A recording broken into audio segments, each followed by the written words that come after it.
Hello student, science world के YouTube channel पर आप सभी का स्वागत है। हमने क्या करते हैं बच्चों, हमने नीट 2026 के लिए इस चैनल पे एक सीरीज़ को स्टार्ट कर रखा है, एनसीईआरटी सीरीज़।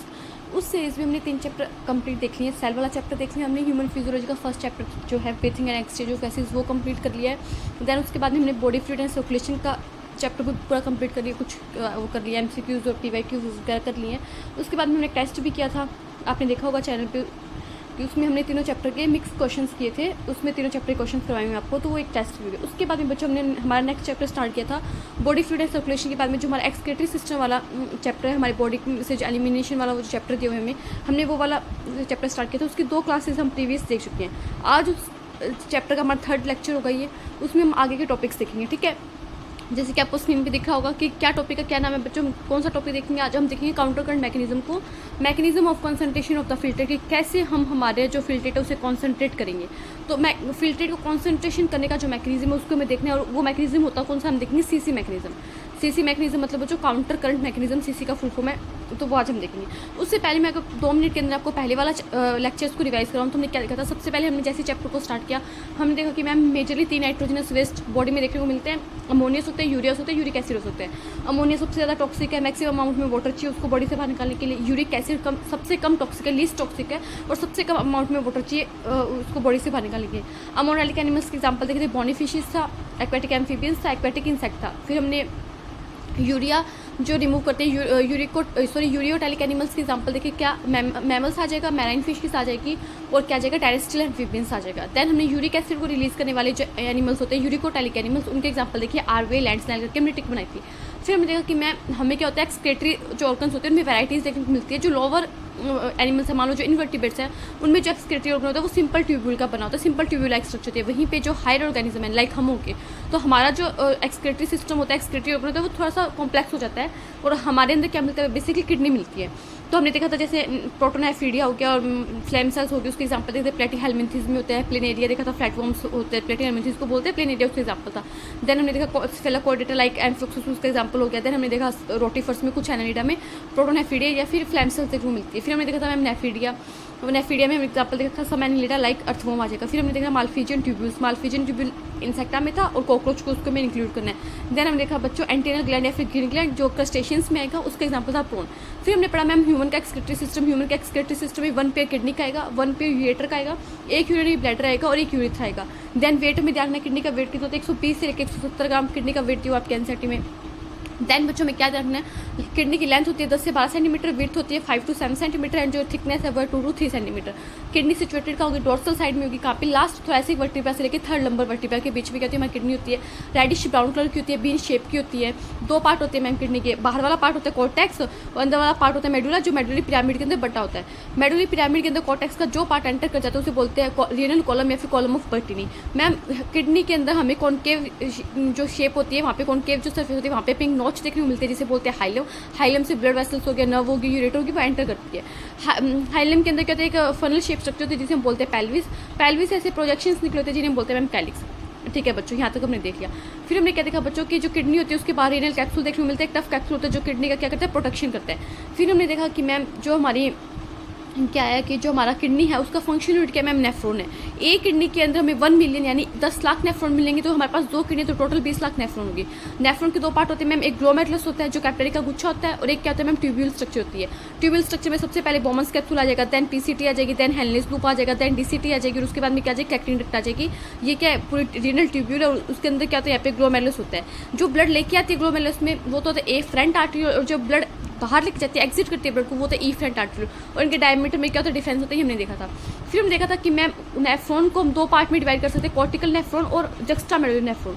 वो नेफ्रॉन जो मेडुला के अंदर बहुत कम डीप तक जाते हैं, लिटिल डीप तक जाते हैं, उन्हें बोलते हैं कॉर्टिकल नेफ्रॉन। ये नंबर में मेजॉरिटी होती है, मतलब नंबर में ज़्यादा होते हैं। वहीं पे जो जक्स्ट्रा मेडुलरी नेफ्रॉन होते हैं वो मेडुला में बहुत डीप तक जाते हैं, उन्हें बोलते हैं क्या, वो जक्स्ट्रा मेडुलरी नेफ्रॉन ये कहते हैं नंबर में कम होते हैं ma'am. Juxta medullary nephron number में कम होते हैं, वहीं पे जो कॉर्टिकल नेफ्रॉन है वो नंबर में ज़्यादा होते हैं मैम। वहीं पे मैम जो इफरेंट आर्टरी होती है वो क्या करती है, पूरी रीनल ट्यूब्यूल के अराउंड क्या करती है, एक नेटवर्क बना लेती है जिसे पेरिट्यूबुलर नेटवर्क बोलते हैं। उस पेरिट्यूबुलर नेटवर्क का वो पार्ट जो जो हेनले लूप के चारों तरफ जाते हैं उसे क्या बोलते हैं मैम, वासारेक्टा बोलते हैं। और हेनले लूप और वासारेक्टा के बीच में ही हमें क्या देखने को मिलती है बच्चों, काउंटर करंट मैकेनिज्म देखने को मिलती है, सीसी मैकेनिज्म देखने को मिलती है, जिसकी वजह से क्या होता है बच्चों, हमारा जो यूरिन होता है वो कॉन्सेंट्रेटेड होता है।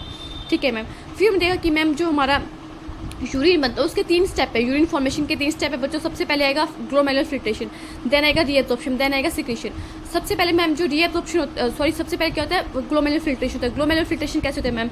ग्लोमेरुलर फिल्ट्रेशन होता है मैम ब्लड प्रेशर की वजह से। ग्लोमेरुलस के अंदर क्या होता है, ब्लड का प्रेशर हो जाता है, उस प्रेशर की वजह से क्या होता है, फिल्ट्रेशन होता है। कैसे मैम? जो एफरेंट आर्टरी होता है उसका डायमीटर ज़्यादा होता है और जो ईफरेंट आर्टरी होती है उसका डायमीटर क्या होता है, कम होता है। तो यहाँ पे ब्लड कुछ टाइम के लिए रुकेगा, तो ग्लोमेरुलस के अंदर ब्लड कुछ टाइम के लिए रुकता है, तो वहाँ पे क्या होता है, ब्लड का प्रेशर होता है, जिसकी वजह से क्या होता है मैम, हमारी जो बोमन्स कैप्सूल है उसके अंदर फिल्ट्रेशन की प्रोसेस हो जाती है, फिल्टर हो जाता है ब्लड। मैम जो फिल्ट्रेशन मेम्ब्रेन है वो 3 लेयर से मिलकर बनी होती है। फर्स्ट होती है ग्लोमेरुलस की एपिथेलियम, जिसे मेंडोथेलियम बोलेंगे। सेकंड होगी बेसमेंट मेम्ब्रेन और थर्ड होगी मैम बोमन्स कैप्सूल के एपिथेलियम। बोमन्स कैप्सूल के एपिथेलियम मैम स्पेशल सेल से मिलकर बनी होती है, जिन्हें बोलते हैं पोडोसाइट। और ये पोडोसाइट कुछ इस मैनर में अरेंज होती है कि जिससे क्या बन जाते हैं, फिल्ट्रेशन स्लिट बन जाती है, स्लिट पोर बन जाते हैं, छोटे छोटे पोर बन जाते हैं, जिससे होकर क्या होता है मैम, हमारा फिल्ट्रेशन का प्रोसेस होता है। ठीक है मैम, तो हमें ये बात ध्यान रखती है कि कितना ब्लड एंटर करता है किडनी में पर मिनट। तो 1100 से 1200 ml किडनी में क्या करता है, ब्लड एंटर करता है पर मिनट, 1100 से 1200 ml। जो हमारे कार्डियक आउटपुट का जो 1 मिनट के अंदर हमारा वेंटिकल्स जो हमारे वेंटिकल्स 1 मिनट के अंदर ब्लड को पंप करते हैं, जिसे हम कार्डियक आउटपुट बोलते हैं, उसका 1/5 पार्ट होता है। रफली बोल रहे हैं या अप्रोक्सीमेटली बोलते हैं 1/5 पार्ट होता है। ठीक है मैम, फिर हमने देखा ये हो गया, और हमने इसे अल्ट्रा फिल्ट्रेशन बोला। अल्ट्रा फिल्ट्रेशन क्यों बोला बच्चों? क्योंकि ये प्रोसेस किसकी वजह से होती है, प्रेशर की वजह से होती है। प्रेशर कैसे होता है, जनरेट होता है, हमने देख लिया। एफरेंट आर्टरी और ईफरेंट आर्टरी के डायमीटर में डिफरेंस होता है। वहीं पर हमने देखा मैम जो प्लाज्मा होता है और जो फिल्ट्रेट होता है उसका कॉन्स्टिट्यूट में कुछ डिफरेंस होता है। बड़े बड़े प्रोटीन नहीं आ पाते और फॉर्म्ड एलिमेंट्स में नहीं आते हमारे फिल्ट्रेशन के अंदर। ठीक है मैम, फिर हमने देखा एक टर्म पढ़ी थी हमने, ग्लोमेरुलर फिल्ट्रेशन रेट की amount of filtrate formed by the kidney पर मिनट। फिल्ट्रेट का वो अमाउंट जो किडनी 1 मिनट के अंदर बनाती है उसे बोलते हैं ग्लोमेरुलर फिल्ट्रेशन रेट। कितनी होती है? 125 ml पर मिनट होती है। 1 मिनट के अंदर कितना बनता है? 125 ml बनता है। और अगर लीटर में देखिए पर डे में, तो 180 लीटर पर डे आ जाएगा। पर इतना क्या हम सूसू बनाते नहीं मैम, इसमें से 99% तो क्या हो जाता है, रीएब्जॉर्ब हो जाते हैं। तभी तो हमने सेकंड स्टेप क्या पढ़ा था, रीएब्जॉर्प्शन पढ़ा था। ठीक है मैम, और इसको हमें क्या करना पड़ता है, 125 ml पर मिनट को हमें मेंटेन करके रखना पड़ता है। ना ज़्यादा होना चाहिए ना कम होना चाहिए। तो इसको मेंटेन करने का हमने एक तरीका पढ़ा था। हमने क्या पढ़ा था JGA, जक्स्टा ग्लोमेरुलर एपरेटस, जो कौन सी सेल मिलकर बना रही थी, DCT की सेल और एफरेंट आर्टेरियल की सेल मिलकर क्या बना रही थी बच्चों, जक्स्टा ग्लोमेरुलर एपरेटस बना रही थी। जिससे क्या होता है कि जिससे क्या होता है कि जो हमारा ग्लोमेरुलर फिल्ट्रेशन रेट है वो मेंटेन होता है। क्या होता है, जक्स्टा ग्लोमेरुलर एपरेटस, जिसमें DCT की सेल्स आ जाएगी और क्या जाएगा बच्चों, एफरेंट आर्टेरियल आ जाएगी, एफरेंट आर्टेरियल की सेल्स आ जाएगी। ये मिलकर क्या बनाती है, जक्स्टा ग्लोमेरुलर एपरेटस बनाती है, जिससे क्या होता है हमारा ग्लोमेरुलर फिल्ट्रेशन रेट क्या होता है, मेंटेन होता है। मान लो हमारा GFR गिर गया, तो ये जक्स्टा ग्लोमेरुलर एपरेटस क्या सीक्रेट करेगा, रेनिन सीक्रेट करेगा, जो क्या करेगा हमारे ग्लोमेरुलर फिल्ट्रेशन रेट को वापस से क्या करेगा, बढ़ा देगा, नॉर्मल कंडीशन पे ले आएगा। जो गिर गया उसे वापस से बढ़ा के नॉर्मल कंडीशन पे ले आएगा। ये पूरे मैकेनिज्म और रेगुलेशन में पढ़ेंगे कैसे होते हैं, बट बस हमें इतना ध्यान रखना है। फिर सेकंड स्टेप में पढ़ा था बच्चों रीएब्जॉर्प्शन का। रीएब्जॉर्प्शन में जैसे अभी हमने देखा कि 180 लीटर पर डे का बना, तो क्या इतना सूसू हम जाते हैं, NCERT बोले हम 125 लीटर सूसू जाते हैं एक दिन के अंदर। अब यहाँ पे अड़ब मत जाना मैम, मैं तो 2 लीटर जाके आता हूँ, मैं तो 1 लीटर जाके आता हूँ। तो NCERT बोले 1.5 लीटर हम सूसू जाके आते हैं, बनता है एक दिन में इतने। तो क्या इतना सूसू करते हैं हम? नहीं मैम, 99% क्या हो जाते हैं, रीएब्जॉर्ब हो जाता है। 99% का क्या करते हैं हम, रीएब्जॉर्प्शन करते हैं। और रीएब्जॉर्प्शन किसका करते हैं, एक्टिवली भी होता है, पैसिवली भी होता है।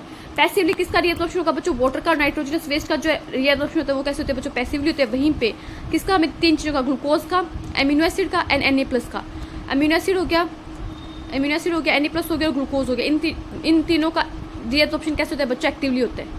कैसे होता है, एक्टिवली होता है। वहीं पे जो नाइट्रोजनस वेस्ट है और जो हमारा वाटर है उसका एब्जॉर्प्शन कैसे होगा बच्चों, पैसिवली होगा।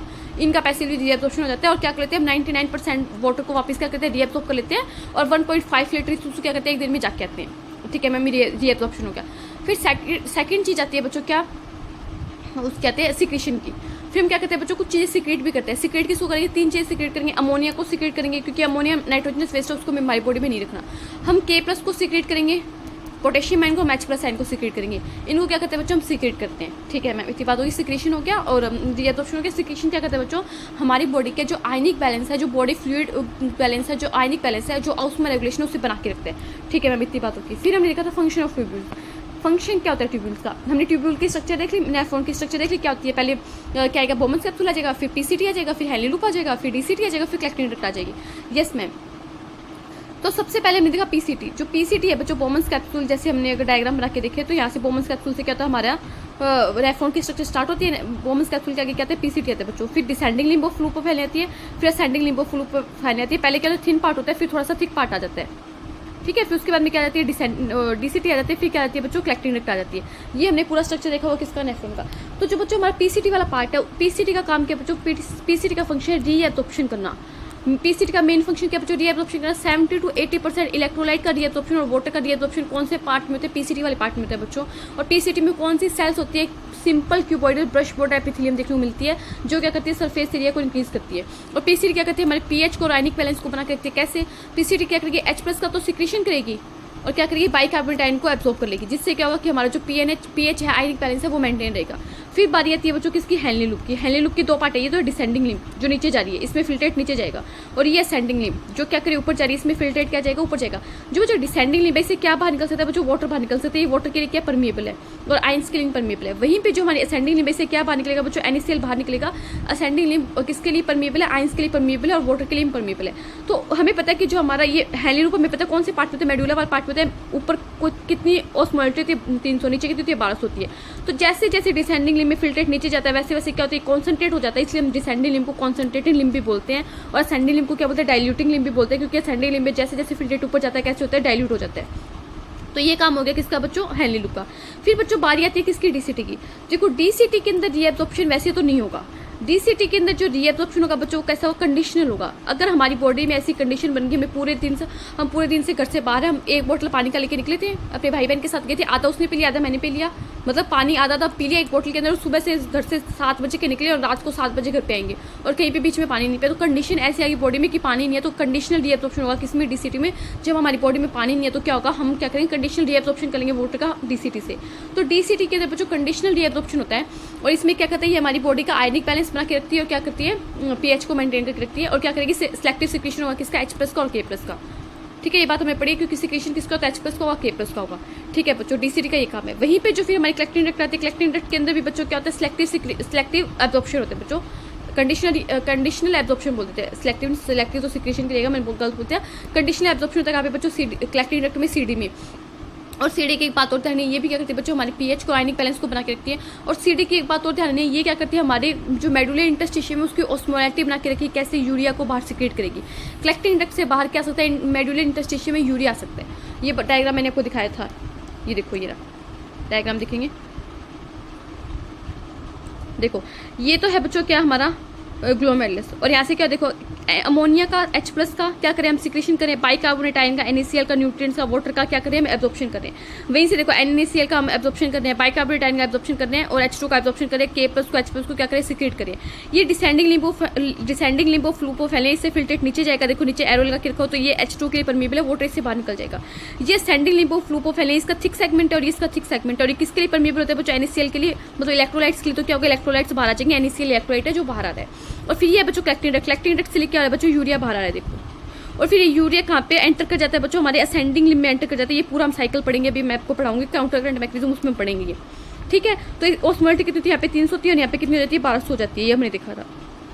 ठीक है, तो ये पूरा डायग्राम आपको दिमाग में चाहिए। ऊपर वाला पार्ट कॉर्टेक्स है, क्योंकि हमें पता है हमारा पीसीटी जो होगा, हमारा डीसीटी जो होगा, हमारा बोमन्स कैप्सूल जो होगा, ग्लोमेरुलस जो होगा, वो कॉर्टेक्स वाले पार्ट में होगा। वहीं पे जो हमारा मेडुला होगा, मेडुला में कौन सा आएगा, हेनली लूप आएगा। हमने एनसीईआरटी में बात पढ़ी थी कि हेनली लूप हमारा मेडुला वाला पार्ट पे, वहीं पे पीसीटी हो गया, डीसीटी हो गया। और ये जो माल्फिजियन बॉडी होती है, फिर कॉर्पसल्स होते हैं, कौन से पार्ट में होते हैं बच्चों, कॉर्टिकल वाले पार्ट में। तो ये डायग्राम आपको क्लियर होना चाहिए। ठीक है, ये बात इतनी हुई क्लियर। ये हमने पढ़ लिया कलेक्टिंग डक्ट के बारे में। जो कलेक्टिंग डक्ट के बारे में ये लिखा हुआ है कि यहाँ पे क्या होता है, ये कॉर्टेक्स से लेके कहाँ तक जाती है, मेडुला तक जाती है। और यहाँ पे कैसा होता है, रीएब्जॉर्प्शन होता है। यहाँ पे क्या कर सकते हैं हम, कॉन्सेंट्रेटेड यूरिन बना सकते हैं। और ये क्या कर सकते हैं, किसके लिए अमाउंट पास करते हैं, यूरिया का अमाउंट पास करते हैं कहाँ पे, मेडुलर इंटरस्टिशियम में। और क्या करेगी, पीएच को मेंटेन करके रखेगी, कैसे, H+ और K+ का कैसा सिक्रीशन होगा, सिलेक्टिव सिक्रीशन होगा। ये बात इतनी हमने पढ़ ली। अब हम पढ़ेंगे काउंटर करंट मैकेनिज्म। देखो हम अभी देखें कि कैसे हम हमारे यूरिन को कॉन्सेंट्रेट करते हैं। देखो स्टार्ट करते हैं, एनसीईआरटी ओपन करेंगे, सारे बोलेंगे जय माता दी, बोलो एनसीईआरटी माता की जय। स्टार्ट करते हैं, mechanism of concentration of urine. कैसे हम क्या करेंगे, हमारे यूरिन को कॉन्सेंट्रेट करेंगे। हमने ये देखा 4 टाइम तक हम ये क्या कर सकते हैं, हमारे यूरिन को कॉन्सेंट्रेट कर सकते हैं। कितनी ऑस्मोलैरिटी, 300 से 1200 तक हम हमारी ऑस्मोलैरिटी लेके आ सकते हैं। तो 4 टाइम हो गया ना, तो 4 टाइम तक यूरिन को कॉन्सेंट्रेट करने की हमारे पास में एबिलिटी है। वो कैसे, अब देखो एनसीईआरटी फर्स्ट लाइन पढ़ो क्या लिखा हुआ है, mammals have the ability to produce a concentrated urine. Mammals के पास में क्या एबिलिटी है बच्चों की, वो कॉन्सेंट्रेटेड यूरिन को प्रोड्यूस कर सकता है। Okay ma'am, the Henle's loop and vasa recta playing significant role in this. हमने पढ़ा था काउंटर करंट मैकेनिज्म, मैंने आपको बताया किस में चलेगी, हेनली लूप में चलेगी। और हेनली लूप के अराउंड जो हमारी क्या होती है, पेरिट्यूबुलर नेटवर्क होता है, जिसमें जो हेनली लूप के बाहर तक जाती है, उसे क्या बोलते हैं, वासा रेक्टा बोलते हैं। तो वासा रेक्टा और हेनले लूप के अंदर क्या चलेगी, हमारी क्या चलेगी, काउंटर करंट मैकेनिज्म चलेगी, जो क्या करेगी, कॉन्सेंट्रेट करने में यूरिन को हेल्प करेगी। ठीक है ma'am. The flow of filtrate in the two limbs of Henle's loop is in opposite direction. देखो ये हेनले लूप है तो यहाँ पे फिल्ट्रेट ऐसे जाते हैं, यहाँ पे फिल्ट्रेट ऐसे जाता है, तो ये कैसा हो गया, अपोजिट डायरेक्शन में हो गया। ठीक है मैम। एंड दस फॉर्म से काउंटर करंट, काउंटर का मतलब हो गया अपोजिट, करंट का मतलब हो गया फ्लो ना फिल्ट्रेट का, मतलब जो फिल्ट्रेशन का फ्लो है वो एक दूसरे के अपोजिट डायरेक्शन में होता है, इसलिए इसे हम क्या बोलते हैं, काउंटर करंट बोलते हैं। और इस मैकेनिज्म को क्या बोलते हैं बच्चों, काउंटर करंट मैकेनिज्म बोलते हैं। The flow of blood through the two limbs of vasa रेक्टा, वासा रेक्टा के लिम्ब में ब्लड का फ्लो कैसे होता है, ब्लड यहाँ पे ऐसे जाएगा और यहाँ पे ऐसे जाएगा।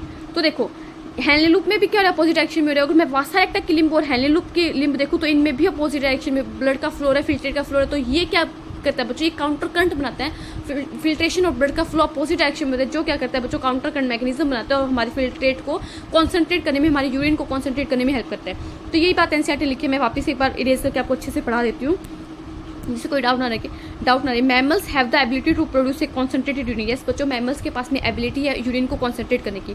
The Henle's loop and vasa recta play a significant role in this. और कौन इसमें हेल्प करेगा, वासा रेक्टा और हेनले लूप क्या करेंगे, इसमें एक सिग्निफिकेंट रोल प्ले करेंगे।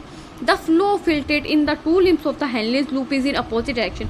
हेनले लूप की दोनों लिम्ब के अंदर फिल्ट्रेट का जो फ्लो है बच्चों, कौन सी डायरेक्शन में, अपोजिट डायरेक्शन में। एंड दस फॉर्म्स ऑफ काउंटर करंट, और ये क्या बनाते हैं, काउंटर करंट बनाते हैं। Okay ma'am. The flow of blood through the two limbs of vasa रेक्टा, वहीं पे जो हमारी वासा रेक्टा की टू लिम्ब है, ये डायग्राम भी मैं आपको दिखा दूंगी बाद में, वहीं पे हमारे जो वासा रेक्टा की दोनों लिम्ब है उसमें क्या बच्चों, also in a counter current pattern, उनमें भी कैसा पैटर्न है बच्चों, काउंटर करंट पैटर्न है। The proximity between the Henle's loop and vasa recta as well as the counter current in them help in the maintaining and increasing osmolality towards the inner medullary interstitium from 300 milli osmol per litre in the cortex to about 1200 milli osmol per litre in the medulla. देखो diagram से समझो कि वासा रेक्टा के अंदर और Henle loop के अंदर बच्चों क्या होना, काउंटर करंट मैकेनिज्म होना। किस में हेल्प करता है बच्चों, हमारे मेडुला का जो इंटरस्टिशियम है उसमें 1200 मिली ऑस्मोल जो ऑस्मोलिटी है उसको बनाने में हेल्प करता है। जो कोर्टेक्स में कितनी होती है बच्चों, 300 होती है। 300 से 1200 मिली ऑस्मोलिटी हमारी मेडुला के अंदर बनी रही। इसमें कौन हेल्प करेगा बच्चों, सीसी मैकेनिज्म हेल्प करती है, काउंटर करंट मैकेनिज्म हेल्प करती है। देखो ये जो डायग्राम बना के दिया हो, ये जो डायग्राम बच्चों नेफ्रॉन का है, इसमें आप देख लो यहाँ पे जो फिल्ट्रेट है वो ऐसे जा रहा है, दूसरे कलर से दिखा देती हूँ। यहाँ पे जो फिल्ट्रेट है वैसे जा रहा है और यहाँ पे ऐसे जा रहा है, तो यहाँ पे कौन सा डायरेक्शन हो गया, अपोजिट डायरेक्शन हो गया। और ये बच्चों वासा रेक्टा होता क्या है एक्चुअली में, ये ऐसे हेनले लूप है, this is Henle loop. Henle loop में ये डिसेंडिंग लिम्ब होगी तो फिल्ट्रेट ऐसे जाएगा, ये असेंडिंग लिम्ब होगी तो फिल्ट्रेट ऐसे जाएगा। इसके अराउंड ही क्या होती है, हमारी वासा रेक्टा होती है ऐसे। ठीक है, वासा रेक्टा में ब्लड ऐसे जाएगा और इसमें ऐसे जाएगा, तो यहाँ पे क्या बन जाती है बच्चों, यहाँ पे बन जाती है सीसी, काउंटर करंट बन जाता है। जो क्या करता है, हमारी मेडुला के अंदर जो कोर्टेक्स में जहाँ पे ऑस्मोलिटी 300 है, मेडुला के अंदर वहीं पे जो 1200 है, इसको मेंटेन करने में हेल्प करता है कि हम हमारी ऑस्मोलिटी मेडुला के अंदर 300 से 1200 तक मेंटेन करके चलते हैं with the help of counter current. Okay, ये बात ध्यान रखनी है। ओके मैम, अब देखो आगे पढ़ते हैं क्या लिखा हुआ है। This gradient is mainly caused by NaCl and urea. NaCl is transported. अब ये किससे बनता है बच्चों, ये बताओ। 300 से 1200 तक हमें ऑस्मोलिटी लेके आने, मतलब 4 टाइम तक कॉन्सेंट्रेट करना, और हमें पता है ऑस्मोलिटी होती क्या है। हमने ये आपने सॉल्यूशन वाला चैप्टर पढ़ा होगा, आपकी केमिस्ट्री में आता है।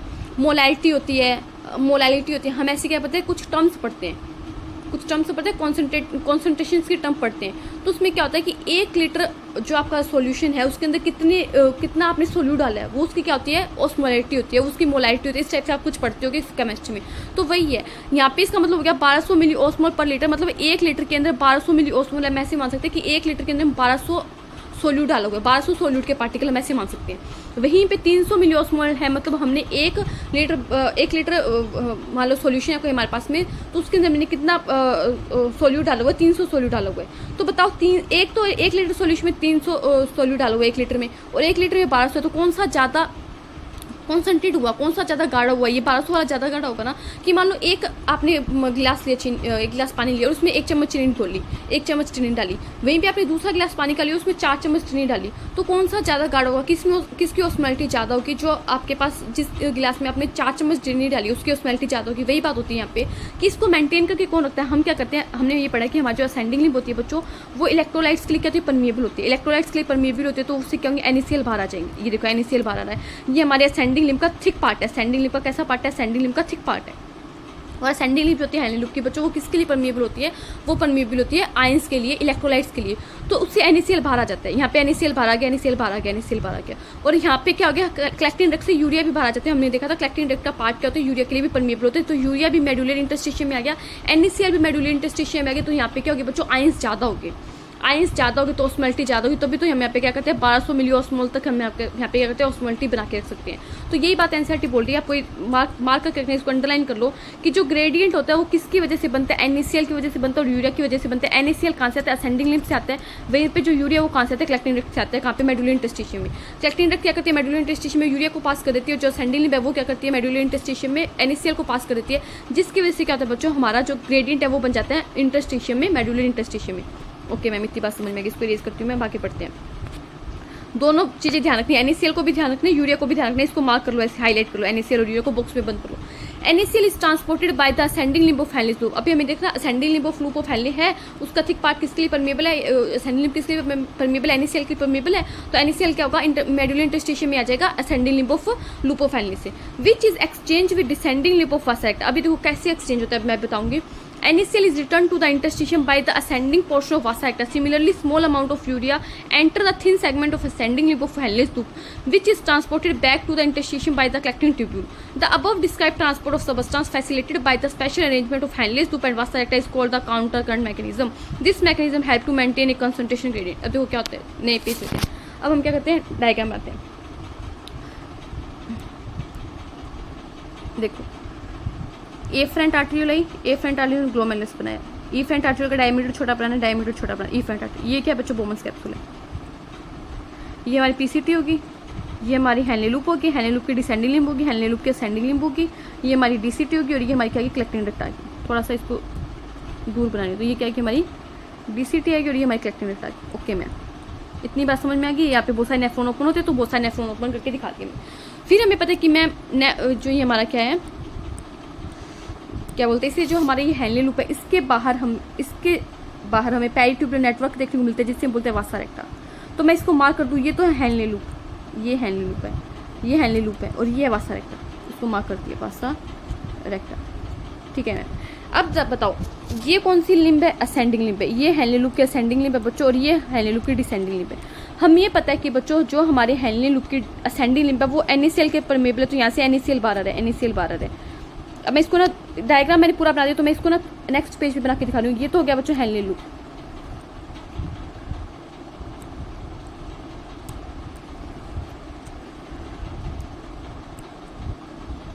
एक मिनट रुको, जस्ट 1 मिनट, कलर ले लूँ। देखो ये तो क्या बच्चों हमारा हैंडले लूप हो गया। उसके बाहर ये बन गई वासा रेक्टा, ये क्या होगी, वासा रेक्टा होगी। और हमें पता है यहाँ पे हमारी क्या होती है, कलेक्टिंग डक्ट होती है।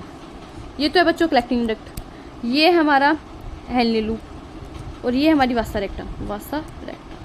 ठीक है मैम। ये मेडुला में कॉर्टेक्स में ऑस्मोलिटी कितनी होती है, 300 होती है, और मेडुला में कितनी होती है, 1200 होती है। ठीक है मैम, इतनी बात हमें जान ली बच्चों। ये जो हमारी असेंडिंग लिंब है और ये हमारी डिसेंडिंग लिंब है, और ये हमारी जो वासा रेक्टा है उसकी कैसी लिंब होगी, डिसेंडिंग लिंब होगी, और ये हमारी जो वासा रेक्टा है उसकी कैसी लिंब होगी, असेंडिंग लिंब होगी। क्योंकि इसमें ब्लड नीचे जाएगा तो डिसेंडिंग लिंब होगी, इसमें ब्लड ऊपर जाएगा तो ये असेंडिंग लिंब होगी। वहीं पे इसमें हमारा फिल्ट्रेट नीचे जाएगा तो ये डिसेंडिंग लिंब होगी हैंडले लूप की, और यहाँ पे हमारा फिल्ट्रेट ऊपर जाएगा तो असेंडिंग लिंब होगी। हमें पता है कि मैम जो हमारी असेंडिंग लिंब है लूप ऑफ हैंडले की, वो इलेक्ट्रोलाइट्स के लिए परमिएबल है, तो हमें पता है NaCl इससे बाहर आ सकता है, तो NaCl बाहर आ गया। तो बच्चों NaCl जो हमारी असेंडिंग लूप ऑफ हैंडले और जो descending descending limb of vasa रेक्टा है, उनके बीच में बहुत ज़्यादा पास भी होते हैं, प्रोक्सिमिलिटी होती है, एनसीईआरटी में लिखा हुआ है। तो क्या होता है, ये NaCl एक्सचेंज हो जाता है किसमें, डिसेंडिंग लिंब ऑफ वासा रेक्टा में। ये NaCl कहाँ चला गया, डिसेंडिंग लिंब ऑफ वासा रेक्टा में चला गया, जो कहाँ पे आता है, असेंडिंग लिंब से आता। जैसे जैसे ये फिल्ट्रेट नीचे जाएगा, यहाँ पे कितना हो गया, 1200 हो गया। फिर जैसे ही फिल्ट्रेट नहीं बच्चों ब्लड, जैसे ही ये ब्लड असेंडिंग लिंब में जाता है वासा रेक्टा की, यहाँ पे ऑस्मोलिटी कम हो रही है, तो ये जो हमारा NaCl है वापिस से बाहर आना स्टार्ट हो जाता है। असेंडिंग लिंब ऑफ वासा रेक्टा से ये जो हमारे NaCl है जो हमने यहाँ पे एक्सचेंज किए थे डिसेंडिंग लिंब ऑफ वासा रेक्टा में, असेंडिंग लिंब वासा रेक्टा से वापिस से बाहर आ जाते हैं। तो देखो पहले हमने क्या किया, हमारी मेडुलर इंटरस्टिशियम के ग्रेडियंट को हमने बढ़ाया, 300 से 1200 लेके गए। असेंडिंग लिंब ने क्या किया, NaCl को बाहर छोड़ दिया। फिर क्या होता है, डिसेंडिंग लिंब ऑफ वासा रेक्टा उसको वापस अंदर ले लेती है।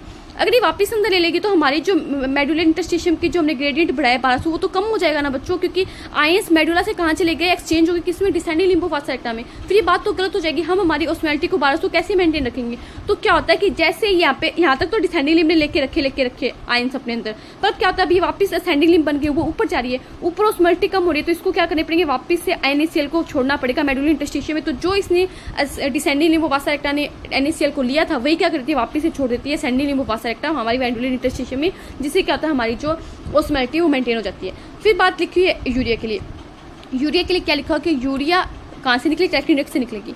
और ये जो कलेक्टिंग डक्ट से यूरिया निकलती है बच्चों, ये जो हमारी असेंडिंग लिम्बो फैलिन लूप है, ये असेंडिंग लिम्बो फैलिन लूप इसमें चली जाती है यूरिया, असेंडिंग लिम्बो इसमें चलेगी लिम्बो फ्लूप फैलिन में यूरिया। फिर क्या है, ऊपर जाती है, फिर यहाँ पे क्या जाती है, DCT आ जाती है, और यहाँ पे कलेक्टिंग डक्ट आ जाती है। तो ये DCT से होती है वापस से कलेक्टिंग डक्ट में चली जाती है, और वापस से ये यूरिया वापस बाहर निकल जाती है मेडुलर इंटरस्टिशियम में। वापस से जो हमारा थिन सेगमेंट है किसका, असेंडिंग लिम्बो वो ले लेता है, वापस से ये DCT से होती है कलेक्टिंग डक्ट में जाती है, और यहाँ पे क्या चल यूरिया का साइकिल चलता रहता है। ऐसे यूरिया साइकिल चलता रहता है। मेडुला में इंटरस्टिशियम में क्या होता है, ग्रेडियंट बना रहता है, यूरिया वापस से यहाँ पे आती जाती है, थिन सेगमेंट लेता जाता है, असेंडिंग लिम्ब का वापस से साइकिल चलता जाता है। तो ऐसे इन दोनों प्रोसेस से क्या करते हैं बच्चों, हमारे मेडुलर इंटरस्टिशियम में जो हमारी ऑस्मोलैरिटी उसे 1200 मेंटेन करके रखते हैं। यही बात एनसीईआरटी में लिखी हुई, मैं आपको एक बार रीड करवा देती हूँ वापस से। ये देखो, यहाँ तक तुमने पढ़ लिया।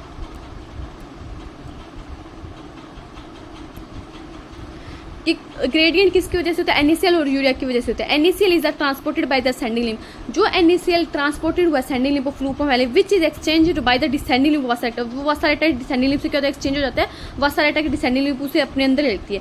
NaCl return to the interstitium by ascending portion vasa recta. फिर ये क्या करेगी, जैसे ये डिसेंडिंग लिम्ब ऊपर हो जाएगी तो ये असेंडिंग लिम्ब बन जाएगी, तो ये क्या करती है, इंटरस्टिशियम में असेंडिंग लिम्ब जो होती है NaCl को वापस से क्या कर देती है, ट्रांसफर कर देती है। तो ये बात एनसीईआरटी में लिखी हमने भी पढ़ी, ठीक है ma'am. NaCl return to the interstitium by the ascending portion of vasa recta. कौन सी लिम्ब वापस से रिटर्न करती है, असेंडिंग लिम्ब क्या कर देती है, इसे वापस से रिटर्न कर देती है वासा रेक्टा की इंटरस्टिशियम में। Similarly small amount of urea enter the thin segment of the ascending limb. ये देखो स्मॉल अमाउंट ऑफ यूरिया जो है थिन सेगमेंट में क्या करेगा, यहाँ से एंटर करता हुआ दिखाया गया एनसीईआरटी में। ये यूरिया से निकला, thin segment of ascending limb में क्या कर जाता है, ये एंटर कर जाते हैं, ठीक है मैम। असेंडिंग लिम्ब ऑफ फैलिन loop which is transported back to the interstitium by the collecting duct. ये भी ये क्या करेगा, यहाँ से जाएगा, थिन सेगमेंट ने लिया इसको, देखो क्या होगा, थिन सेगमेंट ने लिया इसको, थिन सेगमेंट से यूरिया को अंदर, ये वापस यहाँ पे जाएगा, यहाँ पे जाएगा DCT, तो वापस से कलेक्टिंग डक्ट में आ जाएगा, वापस से बाहर निकल जाएगा। तो यहाँ पे पूरा यूरिया का साइकिल से चलता जाएगा, ठीक है। और यहाँ पे क्या बना रहेगा, मेडुलर इंटरस्टिशियम हमारी क्या बनी रहेगी, 1200 मिलीऑस्मोल पर लीटर क्या बना रहेगा, ग्रेडियंट बना रहेगा, ठीक है। देखो क्या लिखा हुआ है, यही लिखा हुआ है। Similarly, small amount of urea enter the thin segment of the ascending limb of fluid handling tube, which is transported back to the interstitium by the collecting duct. The above described transport of substance facilitated by the special arrangement of Henle's loop and vasa recta. Vasa recta और Henle loop के अंदर ये special arrangement होता है जिसे हम क्या बोलते हैं, कॉल्ड काउंटर करंट मैकेनिज्म। इसे क्या बोलते हैं, सीसी मैकेनिज्म बोलते हैं। कि ascending limb of loop of Henle क्या करती है, NaCl को बाहर फेंकती है, मेडुलर इंटरस्टिशियम में फेंकती है, जो एक्सचेंज हो जाते हैं किसके साथ में, डिसेंडिंग लिम्ब ऑफ वासा रेक्टा के साथ में। काउंटर करंट तभी तो बनेगा, एक की असेंडिंग लिम्ब होगी, दूसरे की डिसेंडिंग लिम्ब होगी, तभी तो उनमें फिल्ट्रेट और ब्लड का फ्लो का अपोजिट डायरेक्शन होगा, तभी तो काउंटर करंट बनेगा। तो क्या होता है, असेंडिंग लिम्ब ने जो NaCl फेंके बाहर मेडुलर इंटरस्टिशियम में, वो एक्सचेंज होकर डिसेंडिंग लिम्ब वासा रेक्टा के साथ में। फिर हमें लगा कि मेडुलर इंटरस्टिशियम में तो कंसंट्रेशन कम होगी क्योंकि वो तो वासा रेक्टा में चले गए, मेडुलर इंटरस्टिशियम में तो वो आयन रही नहीं। बट क्या होता है, जैसे ही वो डिसेंडिंग लिम्ब आके असेंडिंग लिम्ब बन जाती है, ऊपर जाती है, वैसे ही क्या होता है, वो आयन वापस से फेंक देती है असेंडिंग पोर्शन कहाँ पे, वासा रेक्टा की मेडुलर इंटरस्टिशियम में। तो वापस से वो आयन कहाँ पे आ गए बच्चों, हमारी मेडुलर इंटरस्टिशियम में आ गई। तो हमारा काउंटर करंट मैकेनिज्म बन गया और हमारी मेडुलर इंटरस्टिशियम की जो ग्रेडियंट है 1200 मिलीऑस्मोल पर वो बना रहा। फिर उसके बाद में क्या होता है, कुछ अमाउंट में यूरिया आता है, यूरिया भी क्या करेगा, मेडुलर इंटरस्टिशियम की ग्रेडियंट को बढ़ाएगा। यूरिया थिन सेगमेंट में चला जाता है, फिर थिन सेगमेंट से होता है वो वापस से कलेक्टिंग डक्ट में आएगा, कलेक्टिंग डक्ट से वापस से वो यूरिया हमारे मेडुलर इंटरस्टिशियम में आ जाएगा, वापस से वो यूरिया साइकिल चलता जाएगा। तो इसलिए हमने एनसीईआरटी में पढ़ी थी कलेक्टिंग डक्ट के बारे में ये लाइन कि हमारी जो कलेक्टिंग डक्ट है वो क्या करती है, ऑस्मोलैरिटी मेंटेन करती है। कुछ यूरिया क्या करती है, हमारी मेडुलर इंटरस्टिशियम में वो आ जाता है कलेक्टिंग डक्ट से, जिससे क्या होता है, हमारी ऑस्मोलैरिटी मेंटेन होती है। तो वही यही मैकेनिज्म है, काउंटर करंट मैकेनिज्म वो यही है। इससे क्या, this mechanism help to maintain a concentration gradient. ये किस में हेल्प करेगा बच्चों, कंसंट्रेशन ग्रेडियंट में हेल्प करेगा। इसके नीचे भी लिखा हुआ है क्या, कंसंट्रेशन ग्रेडियंट, ये रहा concentration gradient in the medullary interstitium में। कंसंट्रेशन ग्रेडियंट कहाँ होगा बच्चों, मेडुलर इंटरस्टिशियम में होगा। Presence of such interstitial gradient help it an easy passage of water from the collecting tubule. अब देखो यहाँ पे क्या हो गया कि देखो ये डायग्राम देखो,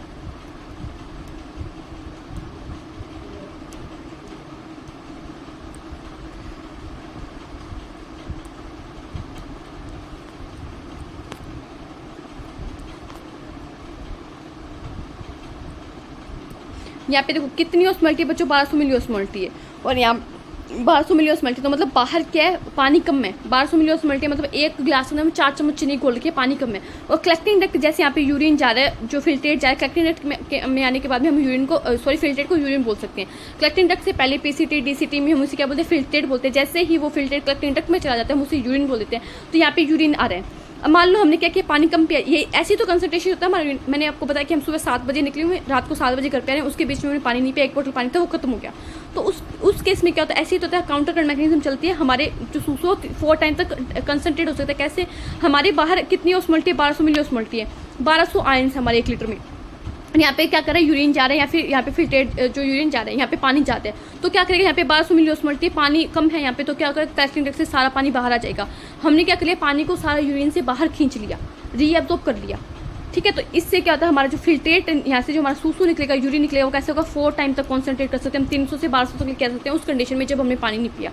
तो इस तरह से क्या करती है, काउंटर करंट मैकेनिज्म हमारी सूसू को कॉन्सेंट्रेट करने में हेल्प करती है कि जब हमने पानी नहीं पिया तो बाहर इतनी ऑस्मोलिटी हो जाती है, 1200 मिली ऑस्मोलिटी, जिससे क्या होता है कि जो यूरिन हमारा कलेक्टिंग डक्ट में जाता है उससे पानी बाहर आ जाता है। तो कलेक्टिंग डक्ट से ऐसे क्या करती है, काउंटर करंट मैकेनिज्म पानी को बाहर निकालने में हेल्प करती है। हम मेडुलरी इंटरस्टिशियम में NaCl और यूरिया की वजह से इतना ज़्यादा ग्रेडियंट बना देते हैं, जिसकी वजह से क्या होता है कि पानी बाहर आ जाता है कलेक्टिंग डक्ट से। ये देखो कैसे पानी बाहर आ रहा है, और जिससे हमारे सूसू क्या हो जाएगा, कंसंट्रेट हो जाएगा, हम कम सूसू जाएंगे, जिससे हमारे पानी का जो हमारे पानी की कमी नहीं आएगी हमारे बॉडी में। बोलते हैं ना, हमारी जो GFR है वो मेंटेन रहेगा, हमारा जो सूसू है वो कॉन्सेंट्रेट हो जाएगा। तो ये बात लिखी हुई है एनसीईआरटी में। ठीक है, देखो पढ़ लेते हैं। मेडुलरी इंटरस्टिशियम में वो ग्रेडियंट मेंटेन हो गया। Presence of such interstitial gradient helps it in easy pass for water from the collecting tubule thereby concentrating the filtrate. Filtrate के बारे में यूरिन लिखते हैं क्योंकि कलेक्टिंग डक्ट में आने के बाद में हम इस फिल्ट्रेट को यूरिन बोलते हैं। तो इस तरीके से क्या हो गया, हमारे यूरिन कॉन्सेंट्रेट हो जाता है, कलेक्टिंग डक्ट से मैसे पानी को बाहर खींचते हैं, क्योंकि बाहर इतनी ऑस्मोलिटी होती है, 1200 मिली ऑस्मोलिटी।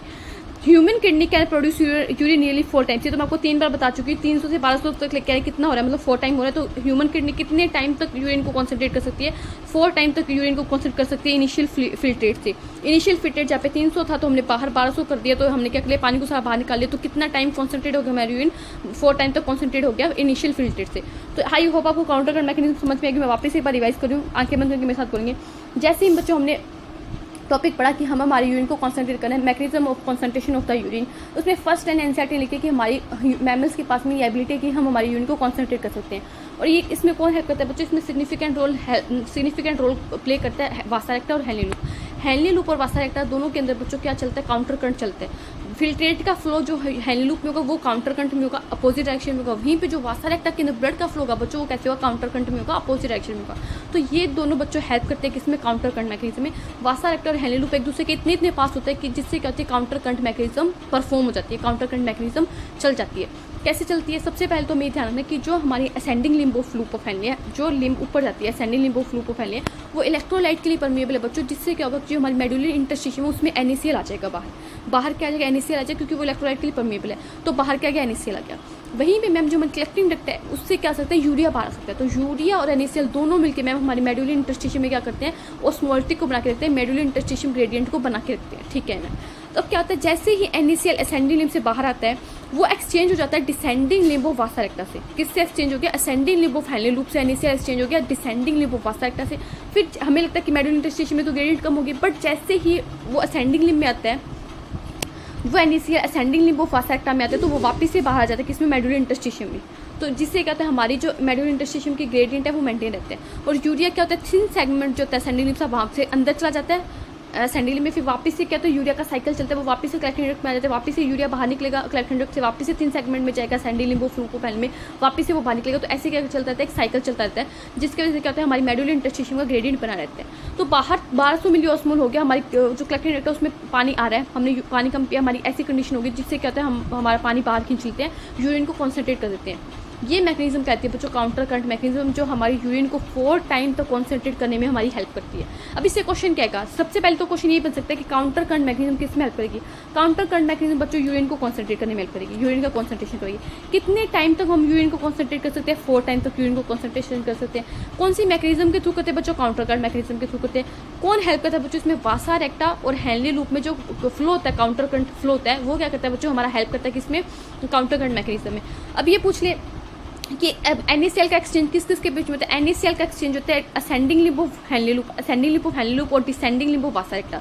ठीक है मैम। और फिर हमसे ये पूछे कि कौन सी लिम्ब जो है NaCl को वापस से मेडुलर इंटरस्टिशियम में लेके आती है वासा रेक्टा की, तो असेंडिंग वापस से मेडुलर इंटरस्टिशियम में लेके आती है NaCl को वासा रेक्टा की असेंडिंग वापस से मेडुलर इंटरस्टिशियम में लेके आती है NaCl को। वहीं से हमसे पूछे कि जो यूरिया वो किससे बाहर निकलता है, तो यूरिया बाहर निकलता है कलेक्टिंग डक्ट से। फिर हमसे पूछे ये एंटर कहाँ पे करता है, तो ये एंटर करता है thin segment of ascending limb. और वापस से क्या होता है, यूरिया साइकिल चला जाता है, वापस से NaCl कहाँ पे आएगा, सॉरी यूरिया कहाँ पे आएगा, कलेक्टिंग डक्ट में आएगा, वापस से बाहर निकलेगा। तो हमसे पूछे कि कौन से ऐसे मतलब आयंस है या फिर इलेक्ट्रोलाइट्स है जो क्या करते हैं कि यहाँ पे मेडुलर इंटरस्टिशियम में ग्रेडियंट को बना के रखते हैं। तो NaCl और यूरिया बताने कितने टाइम तक बना सकते हैं, 4 टाइम तक बना सकते हैं। ये सारी बातें हमसे पूछ सकते हैं एग्जामिनर, तो हम ये बता देंगे, कुछ इसमें कोई भी डाउट नहीं होना चाहिए। ठीक है, counter current mechanism I think आप क्लियर हो गई होगी, और इसमें मैं जो क्वेश्चन बन सकते हैं वो भी बताएं। आपको कोई डाउट आता है मुझसे पूछो एक कमेंट में, मैं आपको बताऊंगी इसका आंसर। ठीक है, तो यहाँ पे हमारा काउंटर करंट मैकेनिज्म खत्म होता है, हमने इसको वापस से रिवाइज भी कर लिया। कुछ नहीं है बच्चों, ascending limb of Henle loop जो NaCl एक्सचेंज करेगा डिसेंडिंग लिम्ब वासा रेक्टा के साथ में, वापस से वासा रेक्टा के सेंडिंग लिम्ब क्या कर देगी, उसे वापस से मेडुलर इंटरस्टिशियम में डाल देगी। कलेक्टिंग डक्ट से यूरिया बाहर निकलेगा, यूरिया क्या कर देगा, वापस से थिन सेगमेंट में जाएगा, वापस से कलेक्टिंग डक्ट में जाएगा, वापस से इंटरस्टिशियम में आ जाएगा। तो NaCl और यूरिया बेसिकली रहेंगे कहाँ पे, इंटरस्टिशियम में रहेंगे, जिससे 1200 मिली ऑस्मोल पर क्या रहेगा, हमारी ऑस्मोलैरिटी बनी रहेगी। तो 1200 मिली ऑस्मोल है, और अंदर क्या कलेक्टिंग डक्ट में पानी जा रहा है, पानी वहाँ पे है, और बाहर 1200 मिली ऑस्मोल, मतलब बाहर पानी इतना कम है, बाहर इतने आयंस है और अंदर पानी ज़्यादा है, तो क्या हो जाएगा, पानी बाहर से अंदर मूव कर जाएगा। ठीक है, ये बात हमें पता ही है कि बाहर पानी कम है और अंदर पानी ज़्यादा है, तो कलेक्टिंग डक्ट से बाहर क्या हो जाएगा, पानी मूव कर जाएगा। तो उससे क्या हो जाएगा, हमारी यूनिट को कॉन्सेंट्रेट करने का मतलब यही तो है कि हमें पानी कम बाहर निकाले, क्योंकि हमने सुबह से पानी पिया नहीं, हमने कंडीशन रखी है ये। तो इससे क्या होगा कि पानी नहीं पिया तो हमारा पानी बाहर आ जाएगा कलेक्टिंग डक्ट से, और यूरिन कम बनेगा, तो हमारी यूरिन कॉन्सेंट्रेट हो जाएगा। कितना 4 टाइम तक यूरिन को हम कॉन्सेंट्रेट कर सकते हैं। ठीक है बच्चों, सिंपल सा अकाउंट कर। कौन से इसमें कौन हेल्प करता है, हेनले लूप और वासा रेक्टा इसमें हेल्प करती है।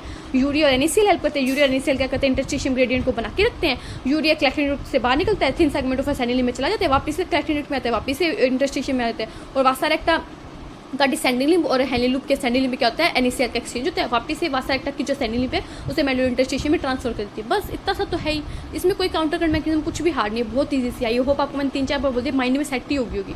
कोई भी क्वेश्चन है गलत नहीं करके आओगे। ठीक है, डायग्राम कहाँ से यूरिया बाहर निकल रहा है, कहाँ से यूरिया एंटर कर रहा है, कहाँ से NaCl बाहर निकल रहा है, कहाँ से वाटर बाहर निकले, सब कुछ ध्यान रखना है। ठीक है, और 300 से 1200 मिली ऑस्मोल तक हम कर सकते हैं, उसको कंसंट्रेट कर सकते हैं, 4 टाइम तक क्या कर सकते हैं, कॉन्संट्रेट कर सकते हैं। नेक्स्ट टॉपिक है बच्चों हमारा रेगुलेशन ऑफ किडनी फंक्शन, कि हम हमारी किडनी के फंक्शन को कैसे रेगुलेट करेंगे, ये पढ़ते हैं। देखो अच्छा टॉपिक है, देखो रेगुलेशन ऑफ किडनी फंक्शन, की हम हमारी किडनी के फंक्शन को कैसे रेगुलेट करते हैं। देखो क्या लिखा हुआ है एनसीईआरटी में, द फंक्शनिंग ऑफ किडनी। एक तो बात हमने पढ़ी हुई है क्या, JGA, ये हमने पढ़ा हुआ है। JGA क्या करता है, हमारी GFR को जो 125 मिली पर मिनट है, 125 मिलीलीटर पर मिनट है, उसको मेंटेन करके रखता है। कौन, JGA, वो हम यहाँ पे भी पढ़ेंगे। जक्स्टा ग्लोमेरुलर एपरेटस, जिसमें किसके सेल होती है, DCT की सेल होती है और एफरेंट आर्टेरियल की सेल होती है। याद रखना है, भूलना नहीं है इसको। ठीक है, माइंड में सेट होना चाहिए। जो बात पढ़ ली बस वो माइंड में सेट हो गई, वापिस से कोई भी पूछे तो फटाफट से आंसर देंगे उस चीज़ का। अब देखो, the functioning of the kidney is efficiently monitored and regulated by the hormonal feedback mechanism involving of the hypothalamus, JGA and a certain extent the heart. देखो कौन कौन आएगा, हाइपोथैलेमस आएगा, मतलब हाइपोथैलेमस से हार्मोन निकलेंगे, हार्मोनल फीडबैक है। Hormones क्या करते हैं, हमारी किडनी के फंक्शन को मेंटेन करके रखते हैं, रेगुलेट करते हैं, हमारे GFR को 125 मिलीलीटर पर मिनट बना के रखते हैं। कौन कौन से हार्मोन, हाइपोथैलेमस के हार्मोन, JGA एपरेटस, जो हम पढ़ के थे जक्स्टा ग्लोमेरुलर एपरेटस, जिसमें रेनिन सीक्रेट होता है, DCT की सेल्स और एफरेंट आर्टेरियल की सेल्स मिलकर क्या बनाती है बच्चों, जक्स्टा ग्लोमेरुलर एपरेटस बनाती है। और वहाँ पे साथ साथ में हार्ट से भी कुछ हार्मोन सीक्रेट होंगे जो क्या करेंगे, हमारे किडनी के फंक्शन को रेगुलेट करेंगे। 3 चीज़ ध्यान रखनी है, एक तो हार्मोनल फीडबैक है, ये ध्यान रखना है। सेकंड है क्या, हाइपोथैलेमस के हार्मोन आएंगे, JGA एपरेटस आएगा, और थर्ड क्या आएगा, हार्ट आएगा। ये तीनों मिलकर क्या करेंगे बच्चों, हमारी किडनी के फंक्शन को रेगुलेट करेंगे। कैसे आप देखते हैं, फर्स्ट चीज आपके सामने क्या लिखो, फर्स्ट देखो,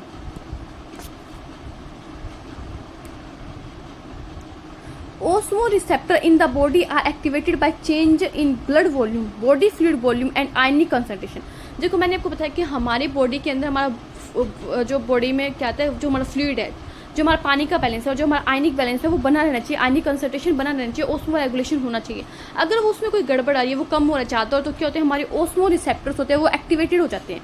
जब हमारी बॉडी के ब्लड वॉल्यूम में, पानी का जो वॉल्यूम है उसमें, ब्लड वॉल्यूम है जो, उसमें हमारी जो आयन की कंसंट्रेशन है उसमें कोई भी चेंजेस आते हैं, जो हमारे ओस्मो रिसेप्टर एक्टिवेटेड हो जाते हैं और क्या करते हैं, एक्टिवेट होकर उस जो चेंज है उसको नॉर्मल कंडीशन में लेके आने की कोशिश करते हैं। ठीक है, ये बात हमें ध्यान रखनी है। An excessive loss of fluid from the body can activate this receptor which stimulate the hypothalamus. मान लो कि हमारी बॉडी से बहुत ज़्यादा पानी का लॉस हो रहा है, मैंने जब आपको कंडीशन बताई कि हमने सुबह से पानी नहीं पिया, 7 बजे घर से बाहर निकले, पानी की एक बोतल थी खत्म हो गई, हमने सुबह से पानी नहीं पिया, तो हमारी बॉडी से कहीं बहुत ज़्यादा वाटर का लॉस ना हो जाए, सूसू की फॉर्म में भी ना हो जाए, तो उस कंडीशन में क्या होता है कि हमारा जो हाइपोथैलेमस है वो एक्टिवेट हो जाता है और वो क्या करता है, एक हार्मोन रिलीज करता है जिसका नाम है एंटी डायूरेटिक हार्मोन, जिसे हम प्यार से बोलते हैं ADH। ADH की फुल फॉर्म है बच्चों एंटी डायूरेटिक हार्मोन, इसका दूसरा नाम है और वेसोप्रेसिन। एक ही बंदे के दो नाम है, वेसोप्रेसिन भी उसी का नाम है और एंटी डायूरेटिक हार्मोन भी उसी का नाम है, ADH भी उसी का नाम है। और ये कौन रिलीज करता है बच्चों, हमारा हाइपोथैलेमस। कौन रिलीज करता है बच्चों, हाइपोथैलेमस। कहाँ से, फ्रॉम द न्यूरो हाइपोफाइसिस। देखो किडनी नहीं, जो हमारी पिट्यूटरी ग्लैंड होती है, पिट्यूटरी ग्लैंड के दो पार्ट होते हैं, एडिनो हाइपोफाइसिस और न्यूरो हाइपोफाइसिस। जो पोस्ट पिट्यूटरी होती है, जो पिट्यूटरी का पीछे वाला पार्ट होता है, उसे बोलते हैं न्यूरो हाइपोफाइसिस। ये पूरा एंडोक्राइन ग्लैंड में हम पढ़ेंगे। तो ये बात ध्यान रखिए कि हाइपोथैलेमस एंटी डायूरेटिक हार्मोन को या फिर वेसोप्रेसिन को रिलीज करवाएगा बच्चों, कहाँ से, न्यूरो हाइपोफाइसिस से, पोस्टीरियर पिट्यूटरी से। और क्या करेगा बच्चों, ये कब रिलीज होगा, जब हमारी बॉडी से एक्सेसिव फ्लूइड का लॉस हो रहा है तब। और ADH anti diuretic hormone, diuresis का मतलब होता है बच्चों लॉस होना, डायूरेसिस होता है मतलब बहुत ज़्यादा सूसू लगना, ये जो कंडीशन होती है उसे बोलते हैं डायूरेसिस होना। तो एंटी डायूरेसिस मतलब सूसू कम लगेगा, एंटी है, किसके एंटी, डायूरेसिस के एंटी है, मतलब डायूरेसिस को कम करेगा। ADH फैसिलिटेड, अब कैसे कम करता है देखो, ध्यान से पढ़ेंगे। सबसे पहले एक बात ध्यान रखिए, हमने पढ़ा हाइपोथैलेमस हेल्प करेगा, हाइपोथैलेमस कैसे हेल्प करेगा, न्यूरो हाइपोफाइसिस से ADH या वेसोप्रेसिन को रिलीज करवाएगा। ठीक है ma'am. ADH facilitates water reabsorption from later parts of the tubule। Later part कौन सा, DCT या कलेक्टिंग डक्ट हो गया, हमने पढ़ा था DCT और कलेक्टिंग डक्ट में वाटर का कंडीशनल रिएब्सॉर्प्शन होता है। कंडीशनल यही है कि जब हमारी बॉडी से बहुत ज़्यादा वाटर का लॉस हो रहा है तो हम हार्मोन की प्रेजेंस में क्या करते हैं बच्चों, वहाँ से कंडीशनल वाटर को रिएब्सॉर्ब करते हैं, जिससे क्या होता है, हमारा कॉन्सेंट्रेटेड यूरिन बाहर आता है। ठीक है। ADH facilitate water reabsorption from later parts of the tubule thereby preventing diuresis. ये क्या करेगा, डायूरेसिस को रोकेगा। And increase in body fluid volume can switch off osmoreceptor. अगर मान लो हमने पानी बहुत ज़्यादा पी लिया, हम घर से निकले 7 बजे और 5-6 बोतल पानी के लेके निकले थे, बार बार पानी पिए जा रहे हैं, पानी की कमी नहीं आ रही, बॉडी फ्लूइड ज़्यादा हो रहा है, तो ऑस्मोरिसेप्टर क्या हो जाएगी, स्विच ऑफ हो जाएंगे, एक्टिवेट नहीं होंगे। और क्या कर देंगे, हमारी सप्रेस कर देंगे ADH की रिलीज को, और क्या कर देंगे, हमारा ADH कम हो जाएगा, वाटर क्या हो गया, पानी ज़्यादा पिए तो ADH कम हो जाएगा, सप्रेस हो जाएगा और हमारे ऑस्मोरिसेप्टर स्विच ऑफ हो जाएंगे। ADH कैन ऑल्सो, इससे क्या होता है, अगर मतलब ब्लड का मतलब पानी ज़्यादा पी रहे हैं ना, तो ठीक है, ज़्यादा सूसू करके आएंगे, कोई जरूरत नहीं ADH को रिलीज करवाने की, कोई जरूरत नहीं है वाटर को रिएब्सॉर्ब कराने की। जो पानी पिए है, ज़्यादा पानी है, तो वो कलेक्टिंग डक्ट से क्या हो जाएगा, सूसू की फॉर्म में बाहर आ जाएगा, क्योंकि हमें हमारा वॉल्यूम मेंटेन करके रखना है। ऐसे ही ज़्यादा पानी पिए तो ज़्यादा पानी हमारी बॉडी के अंदर रहेगा, ज़्यादा पानी पी लिया, 5-6 बोतल पानी लेके निकले तो वो पानी सूसू की फॉर्म में बाहर आ जाएगा। तो उस टाइम में क्या होता है, हमारे जो ऑस्मोरिसेप्टर है वो स्विच ऑफ हो जाते हैं, क्योंकि कोई जरूरत नहीं है पानी को रोकने की। ADH भी सप्रेस हो जाता है, कोई जरूरत नहीं है, ADH आराम से बैठा हुआ है, पानी ज़्यादा पिए हुआ है, पानी जितना चाहिए बॉडी में आ रहा है और ज़्यादा है जो वो सूसू की फॉर्म में बाहर निकल रहा है। Okay ma'am. ADH can also affect the kidney function. Its concentratory effect on blood vessels. This causes an increase in blood pressure, and increases in blood pressure can increase the glomerular blood flow and thereby GFR। देखो क्या होता है, मैंने आपको बताया था। ADH के बारे में दो बातें जानी। एक तो ADH क्या करता है, वाटर का रिएब्सॉर्प्शन करवाएगा, कहाँ से, DCT से और कलेक्टिंग डक्ट से। CD से क्या करेगा, वाटर रिएब्सॉर्ब करेगा, रिएब्सॉर्ब। दूसरी बात आपको ध्यान, मैंने ये पेज बताती हूँ, ADH के दो काम है। सबसे पहले तो आप इसको ना ऐसे फॉर्म, ऐसे ना वो बनाओ, चार्ट की फॉर्म में बनाओ। सबसे पहले हाइपोथैलेमस ने किस में काम किया, न्यूरो हाइपोफाइसिस पे, न्यूरो हाइपोफाइसिस। सबसे पहले क्या होंगे, ऑस्मोरिसेप्टर एक्टिव होंगे, ऑस्मोरिसेप्टर एक्टिव। जैसे ऑस्मोरिसेप्टर एक्टिव हुए, हाइपोथैलेमस को ये सूचना मिली कि हाइपोथैलेमस न्यूरो हाइपोफाइसिस को क्या एक्टिव किया, क्या रिलीज, ADH और वेसोप्रेसिन। ये ADH वेसोप्रेसिन कहाँ पे काम करेगा, DCT और कलेक्टिंग डक्ट से, DCT और कलेक्टिंग डक्ट। और यहाँ से क्या हो जाएगा बच्चों, रीएब्सॉर्प्शन हो जाएगा, किसका, रीएब्सॉर्प्शन ऑफ वाटर। एक बात तो ये होगी, तो ये पूरा मैकेनिज्म चलता है, हाइपोथैलेमस से हेल्प करता है। जैसे हमारे ऑस्मोरिसेप्टर एक्टिव होता है, क्या होता है, फ्लूइड लॉस हो रहा है, फ्लूइड लॉस होगा। आप इस पूरे क्या कर सकते हो, इसको ऐसे कर सकते हो, मैं वापस से बना के दिखाती हूँ, मैं राइटिंग बोल कर देती हूँ, तो फ्लूइड लॉस हो रहा है बॉडी से, फ्लूइड लॉस फ्रॉम बॉडी। आप उस पूरे पैराग्राफ को ऐसे एक चार्ट की फॉर्म में बना सकते हो। ऑस्मोरिसेप्टर एक्टिव, जैसे ऑस्मोरिसेप्टर एक्टिव, हाइपोथैलेमस ने क्या किया, हाइपोथैलेमस एक्टिव हो गया। हाइपोथैलेमस ने किसको सिग्नल दिया बच्चों, न्यूरो हाइपोफाइसिस को, न्यूरोहाइपोफाइसिस ने क्या किया बच्चों, न्यूरोहाइपोफाइसिस पोस्टीरियर प्यूटर को बोलते हैं, इसने क्या रिलीज किया एडीएच, और क्या कर देंगे इसको, क्या बोलते हैं वैसोप्रेसिन बोलते हैं, एडीएच और वैसोप्रेसिन। आप नेक्स्ट पेज पे आपके पास जगह होगी, आप उसी पेज को मैं नेक्स्ट पेज चलिए। एडीएच और वैसोप्रेसिन क्या करेगा बच्चों, डीसीटी और कलेक्टिंग इंडेक्स से क्या करेगा, वाटर का रीएब्जॉर्प्शन करेगा, वाटर रीएब्जॉर्प्शन, टी एब्जॉर्प्शन, दो काम करेगा। साथ ही साथ में बच्चों एडीएच क्या होता है, एडीएच एक होता है वेजो कॉन्स्ट्रिक्टर, नाम से देखो वेजो कॉन्स्ट्रिक्टर, और हमने इसको वैसोप्रेसिन बोला ना, इसलिए बोला वेजो कॉन्स्ट्रिक्टर, और एडीएच को मैंने क्या बोला वेजोप्रेसिन। वेजो मतलब ब्लड वेसल्स और प्रेसिन मतलब प्रेस करना, ब्लड वेसल्स को प्रेस कर दिया, वेजो कॉन्स्ट्रिक्टर है मतलब वेसल्स को कॉन्स्ट्रिक्ट कर दिया। जब वेसल्स को कॉन्स्ट्रिक्ट कर दिया तो ब्लड प्रेशर बढ़ जाएगा। कैसे, देखो आपको ये पता है प्रेशर और वॉल्यूम क्या होते हैं, एक दूसरे के इनवर्सली प्रोपोर्शनल होते हैं। मैंने क्या कर दिया, वेसल्स को कॉन्स्ट्रिक्ट कर दिया, मतलब वॉल्यूम को कम कर दिया। पहले ब्लड वेसल्स इतनी थी, मैंने इसको कॉन्स्ट्रिक्ट पिचका के इतनी सी कर दी, तो वॉल्यूम कम हो गया, प्रेशर बढ़ जाएगा। बात समझ में आई? ये बात मैंने आपको रेस्पिरेशन वाले चैप्टर में बताई थी, प्रेशर और वॉल्यूम एक दूसरे के इनवर्सली प्रोपोर्शनल होते हैं। एडीएच को वैसोप्रेसिन बोलते हैं इसलिए क्योंकि इसका काम क्या बच्चों, वेसल्स को कॉन्स्ट्रिक्ट करना, वेसल्स को प्रेस करना। जैसे ही इसने क्या किया, वेसल्स को प्रेस किया, वॉल्यूम कम हुआ, ब्लड प्रेशर बढ़ गया। आपको ये बात पता हो कि मैंने आपको बताया था जो हमारा ग्लोमेरुलर फिल्ट्रेशन होता है, जहाँ पर एफ्रेंट आर्टरी में होता है, इसने वेसल्स को कॉन्स्ट्रिक्ट कर दिया, यहाँ पे ब्लड प्रेशर बढ़ गया। जैसे हमें पता है कि यहाँ पे फिल्ट्रेशन होता है, किसकी प्रेजेंस में, ब्लड प्रेशर की प्रेजेंस में यहाँ पे फिल्ट्रेशन होता है। यहाँ पे ब्लड कुछ टाइम के होता है, ब्लड प्रेशर होता है, तो यहाँ पे फिल्ट्रेशन प्रोसेस हो जाती है। अगर यहाँ पे बीपी बढ़ गया बच्चों तो हमारा जीएफआर भी तो बढ़ जाएगा। समझ में आई बात, बीपी बढ़ गया तो जीएफआर बढ़ जाएगा। यही तो हम चाहते थे, जब हमारी बॉडी में पानी की कमी हो रखी है तो हमें हमारा बीपी बढ़ाएंगे तो जीएफआर कम बढ़ जाएगा। जब मान लो जब हमारा जो जीएफआर है वो कम हो रखा है, 125 से कम हो रखा है, हम चाहते हैं उसे नॉर्मल लेके आना, 125 पे लेके आना, तो हम उसे बढ़ाना चाहते हैं, जो कम हो रखा है उसके नॉर्मल लेके आना, तो उसे बढ़ाएंगे तभी तो वो नॉर्मल पे आएगा। तो ब्लड वेसल्स क्या हो जाती है, कॉन्स्ट्रिक्ट हो जाती है, प्रेस हो जाती है, जिससे बीपी बढ़ जाता है। बीपी बढ़ने से क्या होता है बच्चों, हमारा ग्लोमेरुलर फिल्ट्रेशन रेट बढ़ जाता है, जिससे क्या होता है कि हमारा जो ग्लोमेरुलर फिल्ट्रेशन रेट है वो बढ़ जाता है।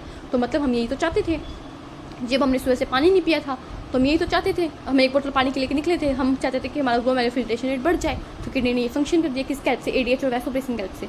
आई होप आपको समझ, तो ये ऐसे आप इस चार्ट की फॉर्म में से बना सकते हो जैसे मैंने आपके सामने बनाया है। देखो एक तो हमने हाइपोथैलेमस का फंक्शन तो समझ लिया कैसे होता है। मैं एक बार वापस से क्या कर रही थी, आपको इसको रीड करवा देती हूँ, आपको अच्छे समझ में आए क्योंकि मैंने इसको अच्छे से आपको समझा दिया। देखो एक मिनट को मैं इसको पूरा इरेज करके आपको सामने बार रीड कर देती हूँ वापस से, फिर आपको अच्छे समझ में आएगा। देखो सबसे पहले क्या होता है, ओस्मो रिसेप्टर, क्या लिखा हुआ है, osmo receptor in the body are activated by change in blood volume, body fluid volume and ionic concentration. जैसे हमारी बॉडी के अंदर कोई blood volume, body fluid volume या फिर आयनिक कंसंट्रेशन में चेंज आएगा, ओस्मो रिसेप्टर एक्टिव हो जाएंगे।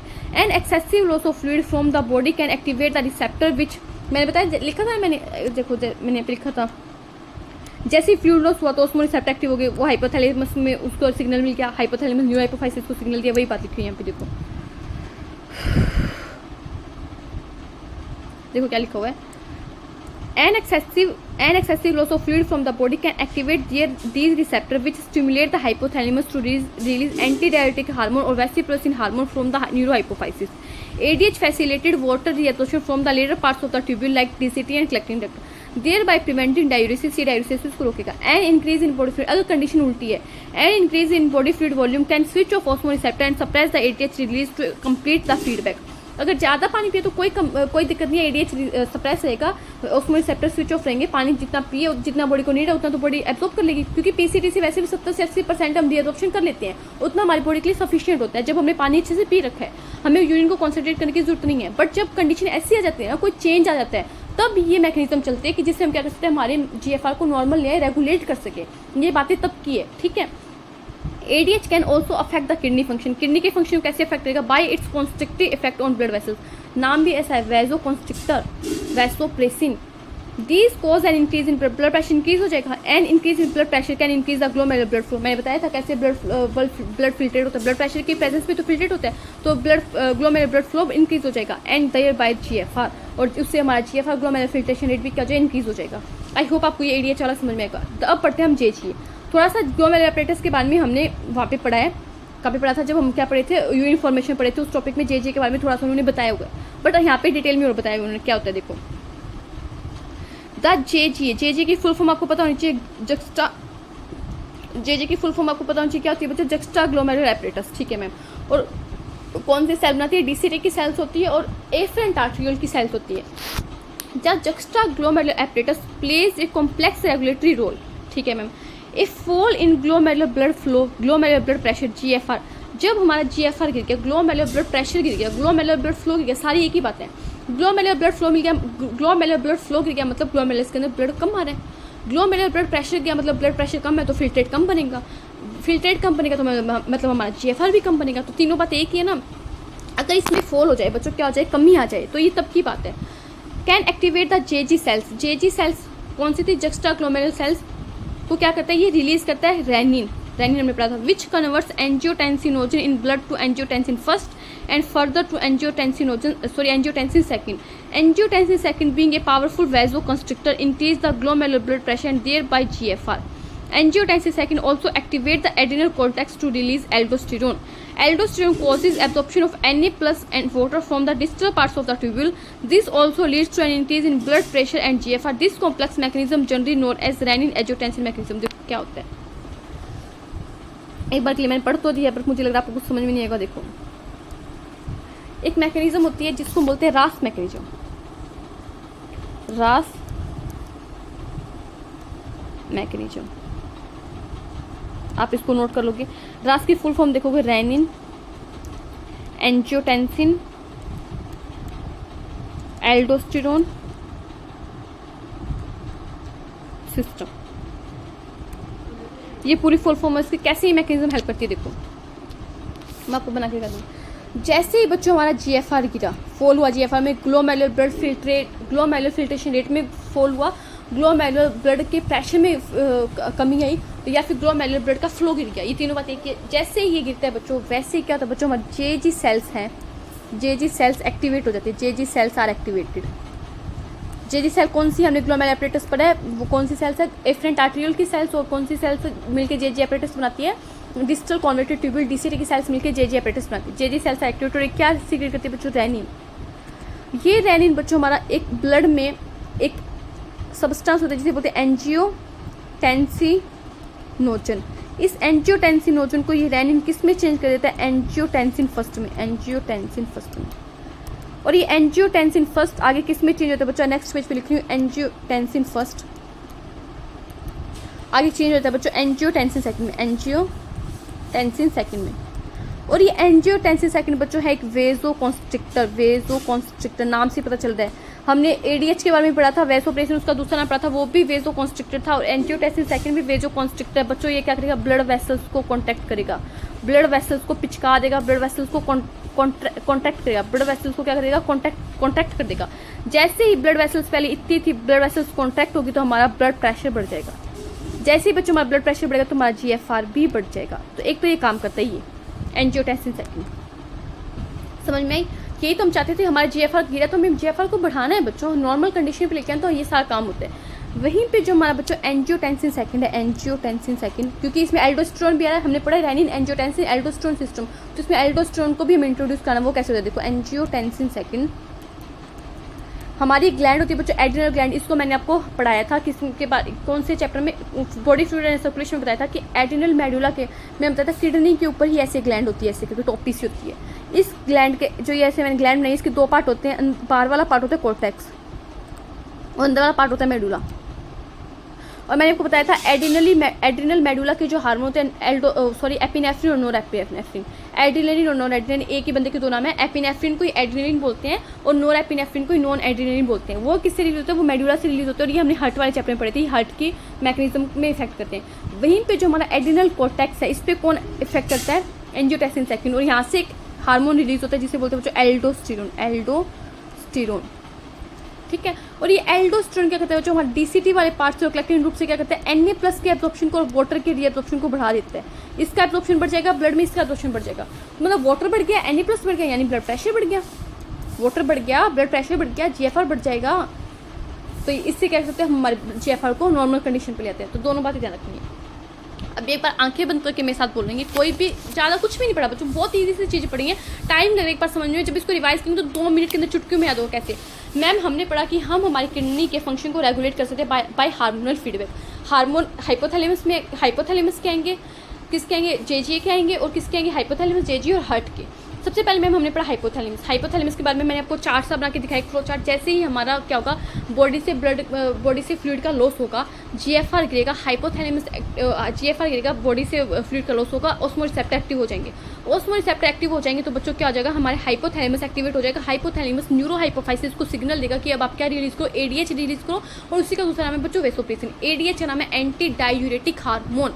एंटी डायूरेटिक हार्मोन क्या करता है बच्चों, हमारी डीसीटी और कलेक्टिंग रूट पे वर्क करता है। वहाँ से क्या करता है, वाटर के रीएब्जॉर्प्शन को बढ़ा देता है। वाटर का रीएब्जॉर्प्शन बढ़ेगा, ब्लड वेसल्स में ज़्यादा वाटर आएगा तो ब्लड प्रेशर बढ़ जाएगा, जिससे जीएफआर बढ़ जाएगा।